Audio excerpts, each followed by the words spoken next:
Less than 36 hours, a single ship of the Navy has rescued 36 sailors kidnapped by Somali pirates on the high seas, including a 19-member Pakistani crew on a fishing vessel. And then in a third incident, the Indian Navy has responded to the hijack of a Sri Lankan fishing vessel in collaboration with the Seychelles forces and the Sri Lankan Navy. All 6 crew members are now safe. Commandos from the Indian Navy's patrol vessel INS Sumitra have rescued 19 Pakistani sailors after pirates hijacked their fishing vessel off the east coast of Somalia. This was the second anti-piracy operation carried out by the same patrol ship within 36 hours. There's now been a third rescue as well. The Indian Navy has helped in rescuing a Sri Lankan fishing trawler from pirates off the Somali coast, thwarting a third hijacking attempt in the last 3 days. The vessel was finally intercepted in the Seychelles by the Seychelles Coast Guard with the help of inputs from the Indian Navy. These are the Somali pirates who hijacked a fishing vessel off the coast of Somalia with 19 Pakistani sailors on board. They were rescued after the Indian Navy responded to a distress call and boarded the vessel, the Al Naimi. An Indian Navy helicopter that you see here flew overhead as the operations happened. This is the second rescue by the Indian Navy patrol vessel Sumitra in 36 hours.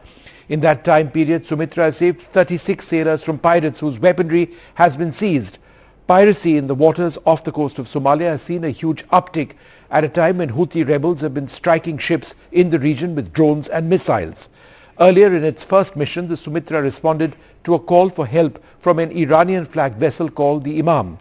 The Navy coerced the pirates to release the crew, believed to be 17 Iranian sailors.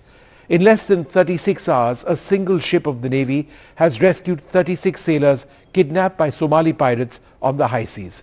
Vishnu Shob for NDTV. So a very hectic 36 plus hours for the Indian Navy. Joining me now, very special guest, Vice Admiral Anil Chawla, the former Flag Officer Commanding-in-Chief of the Southern Naval Command. Thanks, Admiral, very much for being with us. Would you say that there are clear signs now of an uptick as far as piracy is concerned at a time when the Red Sea area and the area of Aden is extremely hot in terms of weapons actually being fired? Thank you, Vishnu. Thank you for having me on the show. And yes, you're absolutely right. The resurgence in piracy coincides with the unrest and the attacks that have been unleashed by the Houthis on the merchant ships and other warships transiting through the Red Sea. I think what the pirates are doing are taking advantage of the concentration of multinational warships which were earlier focused on combating piracy, as also drug smuggling and other smuggling that was happening in this area. Since they are now concentrating their attentions against the Houthis, the attacks that they have carried out, the pirates have probably seen a chance to reignite piracy, which had been, until now it had been suppressed.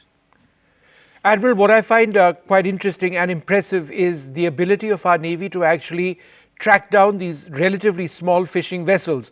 In the third incident which took place, where we helped a Sri Lankan vessel, along, using the assistance of the Seychelles Navy, we used drones, we used a patrol ship, and we were able to actually get to the exact location before, help was available to those who got out safely. How difficult is it to actually locate very small ships out in the Indian Ocean?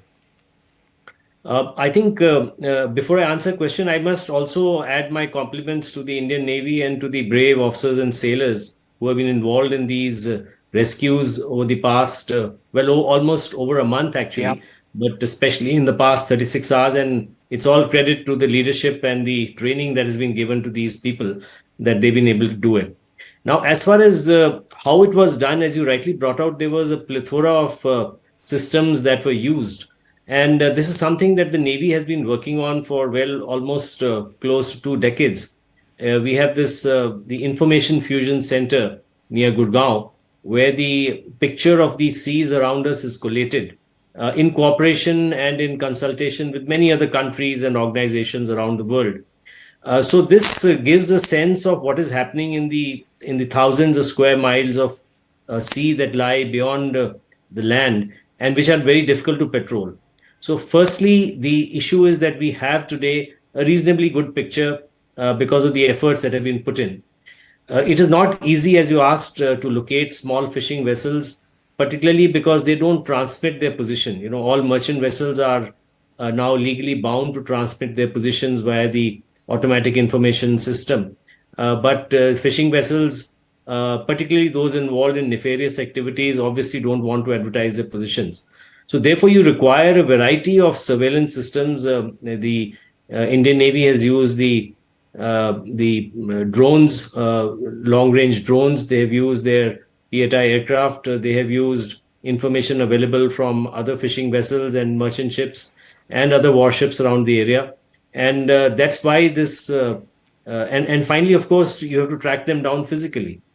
So if you're not in on the spot, close to the area, it just takes a long time to reach there. So I think it's been a great combination of good information gathering systems that have been built up over the years, supported by very capable platforms, both in the air and on the sea. And finally, of course, with very, very capable human beings, motivated human beings who have actually done this. And in fact, I wanted to come to that because ultimately when push comes to shove, it's the Marcos, the Indian Navy's commandos who are deployed. They get onto small boats. They're able to embark these ships in the high seas. They're supported sometimes by helicopters, sometimes not. And, they come face to face with extremely heavily armed pirates. These aren't ordinary, sort of pirates or people or thieves or anything of that sort. They're extremely heavily armed. Absolutely. So the Marine Commandos, or Marcos as you call them, are an elite band of sailors and officers, and they have proved their mettle over the last close to 35 to 40 years in various operations. And what compounds the difficulty is that, you are, as you said, in a small boat on a heaving sea. You're yourself very heavily armed. You're weighted down with various sorts of things such as bulletproof jackets, etc. You have the potential danger of falling into the water, and so they are trained to survive in the water with all that weight in the open sea. And then you have to confront pirates who are themselves hiding behind, a deck, or they've got some shield behind which they can fire at you.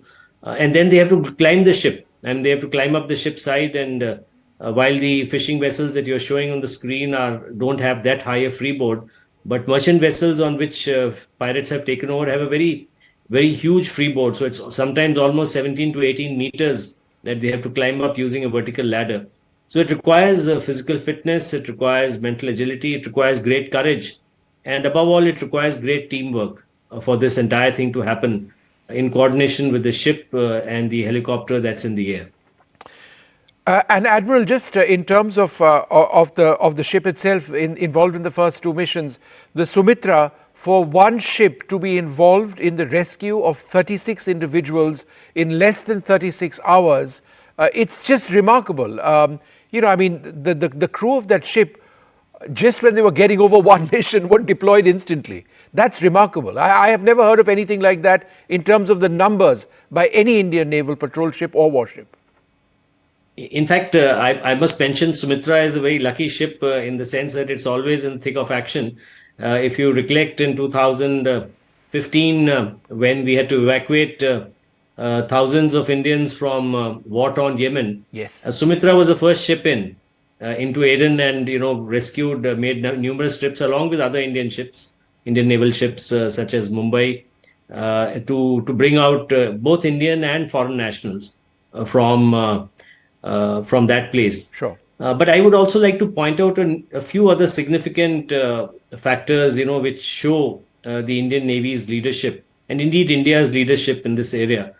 Firstly, the last incident that you mentioned of this fishing vessel that has just been rescued, that involved multinational operations. It involved the Seychelles Coast Guard. It involved the Sri Lankan Navy. And most interestingly, the ship that finally, rescued this fishing vessel and took charge of the pirates who were on it was MV Topaz, which was donated by the Indian Navy to the Seychelles Coast Guard in 2005. So from the Information Fusion Center to Indian donated ships to the overall coordination that the Indian Navy has provided to the multinational cooperation that the Indian Navy has engendered through various initiatives such as the Indian Ocean Naval Symposium, through bilateral, multilateral exercises that keep happening. I think we have built a good ecosystem of a maritime brotherhood, which has come in handy, particularly in these times. And I think that's what we need to keep doing. And I think the Indian Navy needs to be supported in this manner by ensuring that their capability to network with other navies and coast guards in the region is built up even further. And a final question, in as much as these operations are absolutely critical in every sense of the word, our warships are also in harm's way deployed off the Gulf of Aden, because there is every possibility of drones being fired in their direction. India is obliged to defend ships which are plying those waters, marine traffic, and encountering these threats, detecting incoming missiles and then engaging them is something which can actually happen at any stage, given the number of attacks that we've actually seen. Absolutely. I think there have been over 30 attacks, by one count, and they are happening as we speak. There's been a variety of weapons used, from anti-ship ballistic missiles to cruise missiles to drones.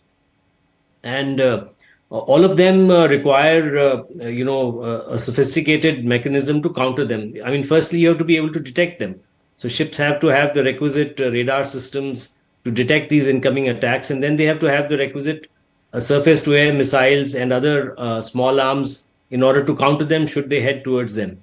So this entire operation is basically taking ships in harm's way, but that's what they are meant to do. Warships are meant to go in harm's way, and so far the Indian Navy has, and I'm sure it will continue to do well in the future by ensuring the safety of all the merchant mariners in the region. But indeed, it's tough work. It requires the crew to be vigilant.